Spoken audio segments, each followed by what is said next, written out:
Welcome to MediJE classes. This is third lecture of electrochemistry, class 12th chemistry का part है ये. Okay, तीसरा chapter. Now previous lecture में हमने study किया था Nernst equation and its derivation for Daniell cell. ठीक है. नाउ इस लेक्चर में हम स्टार्ट करेंगे equilibrium constant from Nernst equation.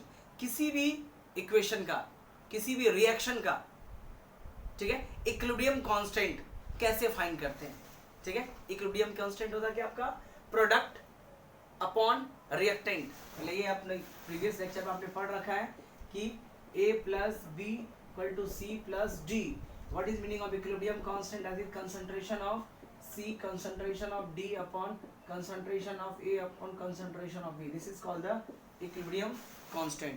तो नर्स्ट इक्वेशन का यूज करके हम इक्विलिब्रियम कांस्टेंट फाइंड कर सकते हैं. देखिए कैसे. तो पहले हम ये देखेंगे कि डेनियल सेल के लिए इक्विलिब्रियम कांस्टेंट क्या था. वैसे तो हम फाइंड किसी भी इक्वेशन कर सकते हैं, बट प्रॉपर्ली इलेक्ट्रोकेमिकल सेल जो हमें पढ़ना था तो हम डेनियल सेल के रिगार्डिंग पढ़ेंगे. डेनियल सेल के जो सेल रिएक्शंस हैं उसके इक्विलिब्रियम कांस्टेंट हम कैसे फाइंड करते हैं. So start with equilibrium constant from Nernst equation. Okay. तो इसके लिए पहले हमें ये देखना पड़ेगा कि नर्स्ट इक्वेशन बेसिकली था क्या. तो Nernst equation for Daniell cell, that is for Daniell cell at 298 kelvin की बात करो. ठीक है. At Daniell cell the EMF of cell at 298 kelvin. अगर 298 केल्विन नहीं है तो आपको पता है कि क्या लिखना था. इससे ज्यादा बेटर है कि मैं पहले ये लिख दूं कि EMF of cell for Daniell cell, the EMF cell that is E of cell is equal to E not of cell plus 2.303 RT upon NF. NF क्या है? इसमें तो इलेक्ट्रोकेमिकल से जो पता ही होता है, डेनियल सेल 2 होता है. 2F log Cu plus 2 upon zinc plus 2. ये था आपका डेनियल सेल के लिए. अब अगर इसमें स्टैंडर्ड कंडीशन दिया है कि 298 केल्विन दिया हुआ है, सो इट एट 298 केल्विन अगर टेम्परेचर पता लग गया तो कोई दिक्कत ही नहीं. ई ऑफ सेल क्या लिख सकते हैं हम? ई नॉट ऑफ सेल इसको लिख सकते हैं 0.0591 upon 2 log Cu plus 2 upon zinc plus 2 का कंसंट्रेशन. नाउ एट इक्विलिब्रियम पे सेल का पोटेंशियल 0 होता है. इक्विलिब्रियम का मतलब क्या होता है? जब रिएक्शन रुक जाए तो बैटरी करंट प्रोवाइड करना कब बंद करता है? जब बैटरी कंप्लीटली डिस्चार्ज हो जाए. और डिस्चार्ज का मतलब होता है दोनों एंड का पोटेंशियल का सेम हो जाना. सो किसी भी रिएक्शन का इक्विलिब्रियम या किसी सेल इक्विलिब्रियम में, सेल का रिएक्शन इक्विलिब्रियम में ऐसा तब होता है जब नेगेटिव टर्मिनल का पोटेंशियल, पॉजिटिव टर्मिनल का पोटेंशियल दोनों क्या बैलेंस्ड हो जाए, इक्वल हो जाए.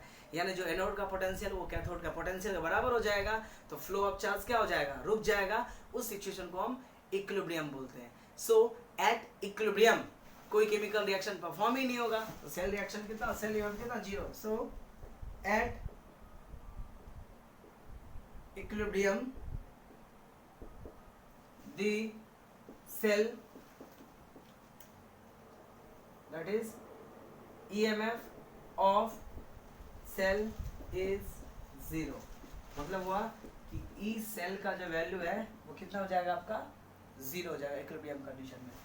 अब इसका वैल्यू इसमें रख दीजिए तो क्या मिलेगा?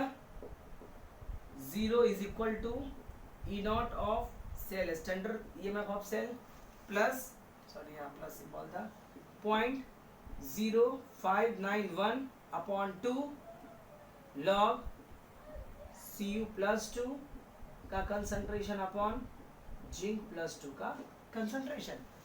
इसको मैं इस साइड लाता हूँ, या ये समझिए इसको अपोजिट साइड करता हूँ, तो ई नॉट ऑफ सेल का वैल्यू कितना हो जाएगा, minus of 0.0591 upon 2 log Cu plus 2 divided by concentration of zinc plus 2. Okay. Now, अब ये माइनस सिंबल बाहर है। अब आप log का प्रॉपर्टी पढ़े होंगे कि log of minus of a upon b equal to log b upon a, यानी अगर माइनस सिंबल को आप इन करोगे तो इसका रेसिप्रोकल करना पड़ता है। ये भी बाय प्रॉपर्टीज ही है, आप खाली इतना ध्यान रखो, अदरवाइज उस वीडियो में देख लेना, मैं बताया हुआ हूँ कि माइनस जो होता है बेसिकली वो चला जाता है log a अपॉन b, जो पीछे रहता है वो पावर में चला जाता है, तो -1 माइनस चला गया। अब इसको उल्टा करेंगे तो माइनस प्लस में हो जाएगा। तो ध्यान रखिएगा कि अगर निगेटिव्स को इनसाइड में लेते हैं तो जो रेशियो रहता है वो उल्टा हो जाता है, a to b से b to a हो गया। सेम काम यहाँ करूँगा कि इस वाले में देखिए, इस वाले ये माइनस अंदर कर दिया था, कॉपर अभी ऊपर है और जिंक नीचे है, अगर मैं माइनस इन कर दूं तो ये उल्टा हो जाएगा। So E not of standard EMF of cell is equal to 0.0591 upon 2 log zinc चला जाएगा ऊपर, तो जिंक का कंसंट्रेशन, जिंक आयन का कंसंट्रेशन अपॉन कॉपर आयन का कंसंट्रेशन। ओके, नाउ अब डेनियल सेल का फुल इक्वेशन क्या था, from equation of Daniell cell, यानी जो रिएक्शन था क्या था वो कि zinc plus copper plus 2 becomes Zn plus 2 plus Cu। इसका इक्विलिब्रियम कांस्टेंट क्या निकलेगा, Kc is equal to concentration of Zn plus 2 Cu, और ये ध्यान रखिएगा solid, this is aqueous, this is aqueous, this is solid, ठीक है, Cu upon zinc Cu plus 2 and zinc and copper किस में है, सॉलिड में, एंड सॉलिड का कंसंट्रेशन कितना लेते हैं हम, यूनिटी, तो जिंक और कॉपर का ऐसे हट जाएगा तो बस क्या जाएगा, आयन। तो यहाँ से इक्विलिब्रियम कांस्टेंट क्या हो जाएगा, Zn plus 2 upon Cu plus 2, okay, Zn plus 2 upon Cu plus 2। अब मैं क्या कर सकता हूँ कि इस इक्वेशन में देखिए Zn plus 2 upon Cu plus 2 का वैल्यू कितना निकल गया, Kc इक्विलिब्रियम कांस्टेंट, तो इसका वैल्यू आप इसमें प्लेस कर दीजिए। So E not of cell is equal to क्या हो जाएगा आपका 0.0591 अपॉन 2 लॉग ऑफ Kc। इसका मतलब हुआ कि अगर किसी भी सेल का स्टैंडर्ड इलेक्ट्रोड पोटेंशियल पता हो, यानी सेल का ईएमएफ आपको पता हो, then with the help of this formula, देखो सब ये नोन है, ये नोन, ये केसी फाइंड करना ये नोन है, तो आप केसी क्या कर सकते हैं, फाइंड कर सकते हैं। बट ये कब फाइंड कर सकते हैं, एट 298 केल्विन। अगर टेम्परेचर नहीं दिया है तो कोई दिक्कत नहीं है, E not of cell is equal to हम 2.303 RT upon 2F log Kc लिख देंगे, जो उसका ओरिजिनल फॉर्मेट है, ठीक है। तो ये निकल गया derivation equilibrium constant from nursed equation. Nursed equation का यूज करके इक्वेशन हमने डिराइव कर लिया, ठीक है। ये एक पार्ट हो गया। अब नर्स्ड इक्वेशन वाला पोर्शन कंप्लीट। अब हम पढ़ते हैं कि what is Gibbs energy of a reaction, ठीक है। गिब्स एनर्जी किसी भी रिएक्शन के लिए बहुत इंपॉर्टेंट है। अगेन आपने ये टॉपिक पढ़ रखा होगा क्लास 11th में कि कोई भी रिएक्शन स्पॉन्टेनियस है या नहीं है, ये गिब्स फ्री एनर्जी से पता लगता है। जिस रिएक्शन के लिए गिब्स फ्री एनर्जी निगेटिव होता है, गिब्स एनर्जी निगेटिव होता है, वो रिएक्शन स्पॉन्टेनियस होता है। स्पॉन्टेनियस का मतलब होता है विदाउट एनी एक्सटर्नल हेल्प, जो अपने आप होता हो, that is called the spontaneous. ठीक है, तो Gibbs energy for a reaction is also important, and Gibbs energy से भी हम सेल का ईएमएफ फाइंड कर सकते हैं। ठीक है, कैसे देखते हैं। So electrochemical cell and Gibbs free energy, चूंकि गिब्स फ्री एनर्जी पूछे तो अपने को पता कैसे लगेगा कि गिब्स फ्री एनर्जी किस केस में, चूंकि बहुत सारे फॉर्मूलेज होते हैं। तो इलेक्ट्रोकेमिकल सेल के टर्म में Gibbs free energy, electrochemical cell and Gibbs energy.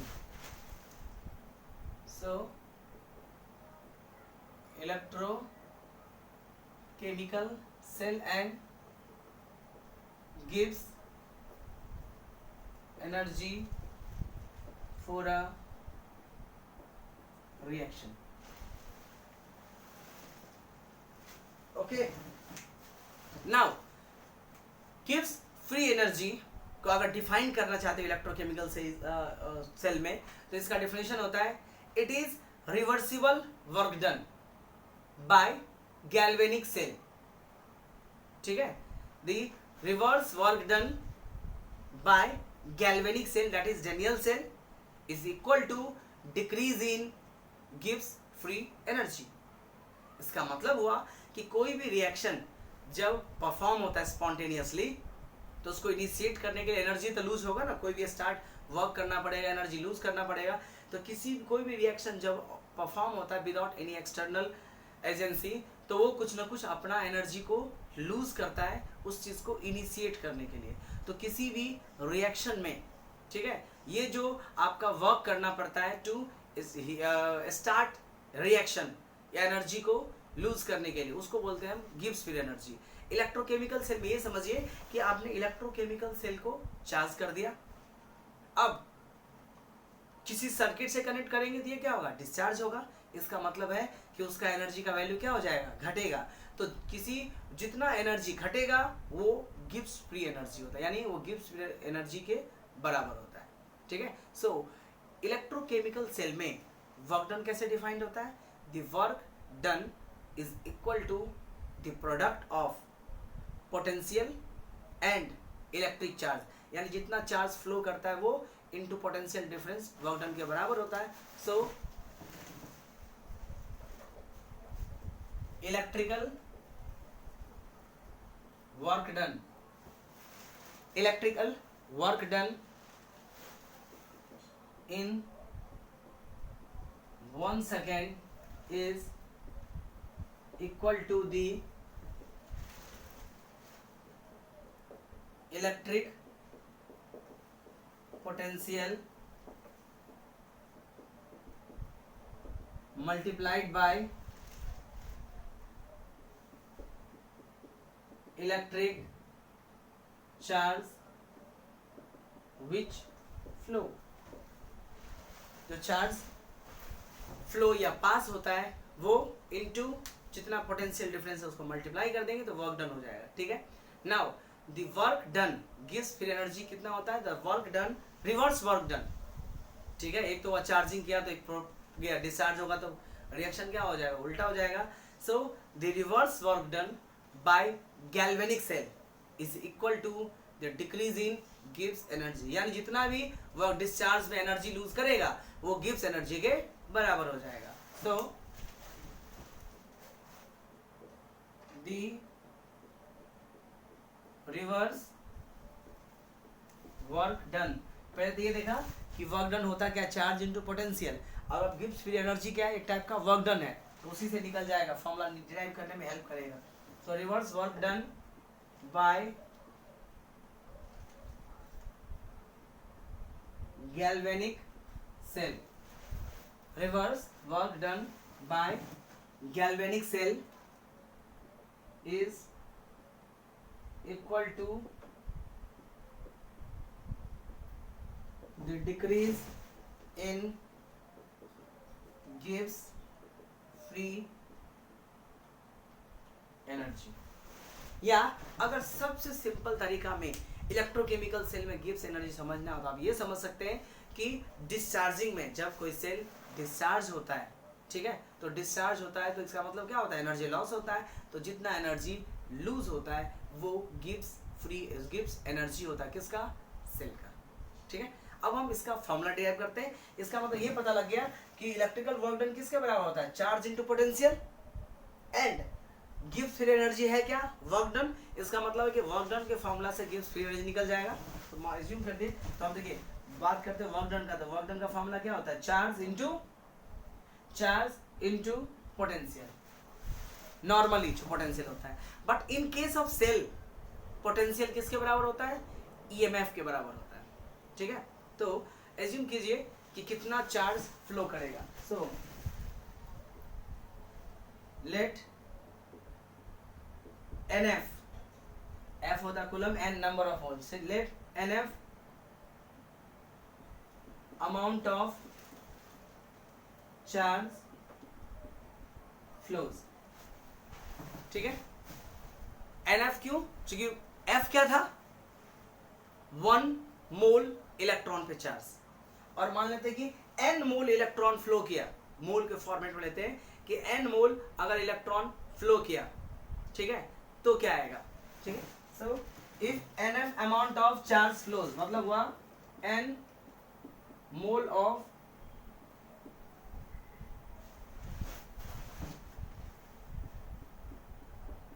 Electrons flows, अगर 1 मोल है तो सिर्फ F के बराबर हो जाएगा। If N mole of electron flows and E is, ठीक है, जो आपका E सेल है इज EMF ऑफ सेल, तो पोटेंशियल के बदले हम क्या रखेंगे, EMF सेल, एंड Q के बदले क्या रखेंगे, कितना चार्ज है, NF।